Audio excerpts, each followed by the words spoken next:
বলেছি, শেখ মুজিব যে গণতান্ত্রিক প্রক্রিয়ার কথা বলেছেন, ৭০-এর নির্বাচনে ক্ষমতা হস্তান্তরের জন্য তিনি যে আন্দোলন করেছিলেন, অথচ স্বাধীনতার পর তিনি সর্বপ্রথম বাকশাল কায়েম করে বাংলাদেশে একনায়কতন্ত্র স্বৈরাচার কায়েম করেছিল। তিনি রক্ষী বাহিনী প্রতিষ্ঠা করেছিল। সে রক্ষী বাহিনীর মাধ্যমে যারা এই সরকারের বিরোধিতা করত, যে রাজনৈতিক দল বাকশালের বিরোধিতা করত, তাদেরকে নির্মমভাবে শত শত হাজার হাজার রাজনৈতিক নেতাকর্মীকে হত্যা করেছিল। সে শেখ মুজিব বাংলাদেশের এই ভূখণ্ড ছিল গোলা ভরা ধান, পুকুর ভরা মাছের একটা দেশ। আপনারা জানেন, নিশ্চয়ই মুরব্বীরা ভালো করে জানেন।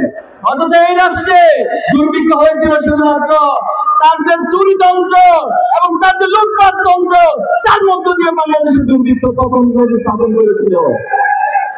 সংগ্রামী উপস্থিতি, এভাবে করে এই বাংলাদেশের জনপদের মানুষ বারবার স্বাধীনতার জন্য জীবন দিয়েছে। তার সবচেয়ে প্রিয় বস্তু স্বাধীনতার জন্য তারা বারবার জীবন দিয়েছে, রক্ত দিয়েছে। কিন্তু যারা এই দেশকে নেতৃত্ব দিয়েছিল, তারা কখনোই স্বাধীনতার স্বাদ এই রাষ্ট্রের জনগণকে ভোগ করতে দেয় নাই। 2006 সালের 28 অক্টোবরের ঘটনা আপনাদের মনে আছে। বাংলাদেশের ঢাকার রাজধানীতে লগি বৈঠা দিয়ে পৈশাচিক কাজে মানুষ হত্যা করেছিল খুনি হাসিনা। এবং 11 যে সরকার, সে বলেছিল এই লগি বৈঠা দিয়ে মানুষ হত্যা করার যে আন্দোলন, তার মধ্য দিয়ে মূলত সেই 11 রূপকার ছিল খুনি হাসিনা। সংগ্রামী উপস্থিতি, ক্ষমতা আসার পর সর্বপ্রথম আমাদের দেশকে আধিপত্যবাদীদের কাছে নতজানু করে রাখার জন্য আমার দেশের সবচেয়ে সেরা টানা তৃতীয়বার অর্জন করেছে দেশের সেরা সুপার ব্র্যান্ড স্বীকৃতি বসুন্ধরা টিস্যু। সেনা অফিসারদেরকে নির্মমভাবে হত্যা করা হয়েছে। এদেশের আলেম ওলামারা যুগে যুগে স্বাধীনতা বিরোধীদের বিরুদ্ধে, আধিপত্যবাদের বিরুদ্ধে, সাম্রাজ্যবাদের বিরুদ্ধে রুখে দাঁড়িয়েছিল। এই জন্য শাপলা চত্বরে নির্মমভাবে আমার দেশের আলেম ওলামা, যারা রাত্রিকালে তাহাজ্জুদে নিমগ্ন ছিল, যারা জিকিরে নিমগ্ন ছিল, আল্লাহর ইবাদতে নিমগ্ন ছিল, তাদেরকে নির্মমভাবে হাসিনা হত্যা করেছে। যারা এই খুনি হাসিনার অপশাসনের বিরুদ্ধে, অন্যায়ের বিরুদ্ধে, দুর্নীতির বিরুদ্ধে, আধিপত্যবাদের বিরুদ্ধে কথা বলেছিল, হয়তো তাদেরকে হত্যা করেছে, অথবা গুম করে আয়না করে নিয়ে যাওয়া হয়েছে, অথবা তাদেরকে নির্মম রিমান্ডের নামে নির্মমভাবে নির্যাতন করা হয়েছে। তাদেরকে কারাগারে প্রকোষ্ঠে নির্মম নির্যাতনের শিকার হতে হয়েছে।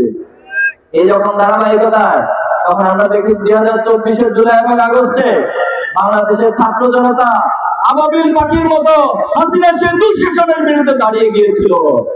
যখন আবু সাইদ শান্ত সহ একদিনে 6 জনকে নিয়ে হত্যা করা হলো, আমাদের 6 জন ভাইকে শহীদ করা হয়েছিল, তখন হাসিনা সংলাপের নাটক করে আমাদেরকে বলেছিল, আসো আমরা তোমাদের সাথে সংলাপ করি।